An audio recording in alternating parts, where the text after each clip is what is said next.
JMM के कद्दावर नेता मथुरा महतो को हराकर एक बार फिर से गिरिडीह लोकसभा सीट पे चंद्र प्रकाश चौधरी जी फिर से जीत हासिल की। इन्होंने आजसू की तरफ से एनडीए के साथ हैं।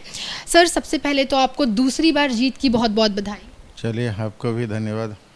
सर, पहला सवाल तो यही है कि दूसरी बार फिर से आपको जनता ने मौका दिया है गिरिडीह सीट से, पहले भी आप इसी सीट पे थे।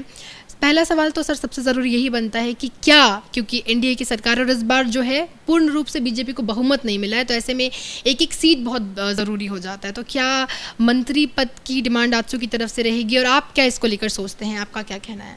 नहीं, हम लोगों का तो बहुत सीटें कम आई है, लेकिन हम लोगों का एनडीए का जो गठबंधन है उस गठबंधन में हम लोगों को बहुमत प्राप्त है और सीटें कम आई है उसकी हम लोग समीक्षा करेंगे किन कारणों से कम आया है।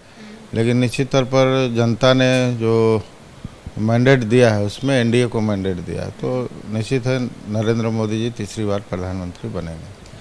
सर, लेकिन फिर वही हो जाता है क्योंकि एक एक सीट इस बार बड़ा ज़रूरी हो जाता है जिस तरीके के हालात हैं।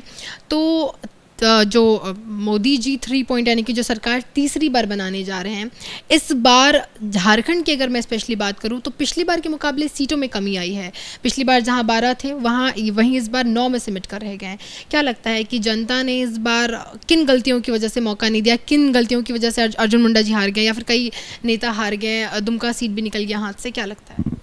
देखिए, जो सीटें हम लोगों के हाथ से गई है और उन सीटों का हम लोग समीक्षा कर रहे हैं, तो उसमें चूँकि पिछले बार भी बहुत कम मार्जिन से वो सीटें हम लोगों ने जीत हासिल किया था, तो इस बार थोड़ा एंटी इनकम्बेंसी था जिसके चलते वो हम लोगों ने 5 सीट हारा और जो सीट हम लोगों ने जीता उसमें भी वोटिंग परसेंटेज थोड़ा कम रहा है। और मैंने पहले कहा कि इसके लिए हम लोग समीक्षा करेंगे, क्योंकि हम लोग केंद्र सरकार और भारत सरकार के जो हमारे कार्य हुए हैं उन कार्यों को हम लोग लोगों तक पहुंचाने में थोड़ा कमी हुआ होगा, तभी इस तरह का रिजल्ट आया है। लेकिन हम लोग पूरा प्रयास करेंगे कि आगे जो गलतियां हैं उन गलतियों को सुधारेंगे और फिर से हम लोग प्रयास करेंगे कि हम लोग आगे सीट बढ़ा दें। गठबंधन में कई ऐसे टीम है, कई ऐसे जैसे टीडीपी की मैं बात करूं, जेडीयू की बात करूं,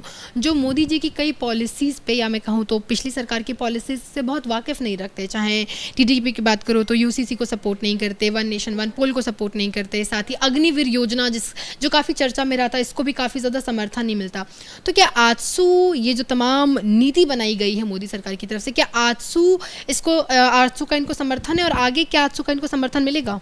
एनडीए का जो भी एजेंडा होगा, एनडीए के साथ हैं तो निश्चित है एजेंडा हम लोगों का उनका एजेंडा है और हम लोगों का भी प्राथमिकता रहता है कि जो राष्ट्रहित में जो भी एजेंडे हैं उसमें हम लोग उसका सहयोग और समर्थन हम लोग करेंगे।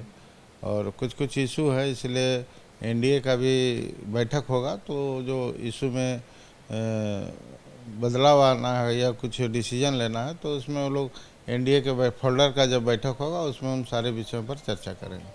सर, इस बार फिर से आपको मौका मिला है तो किन ज़रूरी चीज़ों पर इस बार काम किया जाएगा? क्या नए मुद्दों को झारखंड में उठा जाएगा? झारखंड में कई परेशानी है। चाहे मैं बात करूँ तो जो गांव इलाके हैं उनमें पानी की समस्या है, बिजली की समस्या है, सड़कें अभी भी झारखंड जिस तरीके का राज्य है बहुत मेन पटल पे आ नहीं पाया है अब तक। झारखंड को अब तक भी लोग उतना जान नहीं पाए जितना उधर उसको मिलना चाहिए।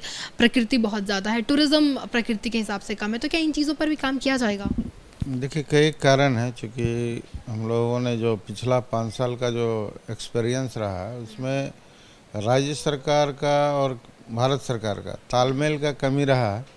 राज्य सरकार की तरफ से कभी इस तरह से सकारात्मक पहल नहीं हुआ कि वह भारत सरकार में कोई योजना ला के दे, बड़ी योजना ला के दे। और हम लोग सांसद होने के नाते कभी आज तक सांसदों के साथ कभी बैठक नहीं किया। हमारे राज्य सरकार के मुख्यमंत्री हो या कोई भी मंत्री हो, कभी पहल नहीं किया। पहले हम लोग होता था कि जब हम राज्य में मंत्री थे उससे हम लोग कई बार सभी सांसदों से मिलकर हम लोग संबंधित प्रधानमंत्री से मिलना या विभागीय मंत्री से हम लोग कई बार मिले, लेकिन इस तरह का पहल नहीं हुआ जिसके चलते हम लोगों को कई चीज़ का खामियाजा भुगतना पड़ा। लेकिन इस बार हम लोग पूरा प्रयास करेंगे जो भी बड़ी योजना है उसको हम लोग धरातल पर उतारें। सर, आखिरी सवाल, जिस तरीके से अभी लोकसभा के नतीजे आए हैं, खास करके मैं फिर से झारखंड की बात करूं, आगामी 3 महीनों में विधानसभा भी है झारखंड में, तो जैसे सीटें कम हुई है एनडीए की, बीजेपी की, इसका असर सीधे रूप से विधानसभा में पड़ेगा। और अभी जेएमएम की सरकार है वहाँ पर, क्या लगता है कि सरकार पलटेगी, फिर से चांस मिलेगा, जनता भरोसा करेगी, या जिस तरीके से सीटों में असर देखने को मिला है विधानसभा में तस्वीरें कुछ ऐसी ही रहेगी? नहीं, देखिए, लोकसभा चुनाव और विधानसभा चुनाव में परिस्थितियां बदलती है, और वर्तमान में जो राज्य सरकार है उसके बारे में लोग बहुत अच्छा तरह से, बहुत नज़दीक से देख भी रहे हैं, किस प्रकार राज्य सरकार के द्वारा संसाधन को लूटा गया, किस प्रकार से घोटाला हुआ है। तो इन सारी चीज़ें हैं, तो यह भ्रष्टाचार इतना बढ़ा है, तो लोग इसको काफ़ी नज़दीक से देख रहे हैं, इसलिए परिणाम हम लोगों का सकारात्मक आएगा, और पूरा जो कमियां रहा है लोकसभा चुनाव में इसको हम लोग दूर करेंगे, और फिर से विधानसभा चुनाव में हम लोग एनडीए का सरकार बनाएंगे। शुक्रिया। तो आपने सुना चंद्र प्रकाश चौधरी जी को, दूसरी बार गिरिडीह से जनता ने उनको मौका दिया है। अब देखना है कि किस तरीके से काम वहाँ पर, क्योंकि झारखंड में कई चीज़ें हैं जिसको लेकर जनता तमाम लगातार मांग कर रही थी, और इस बार सीटें भी कम आई है। तो अब देखना है कि किस तरीके से आगे काम होता है और विधानसभा में इसको लेकर क्या कुछ असर पड़ता है। कैमरा पर्सन रत्नेश पांडे के साथ मेघा उपाध्याय, न्यूज़ दिल्ली।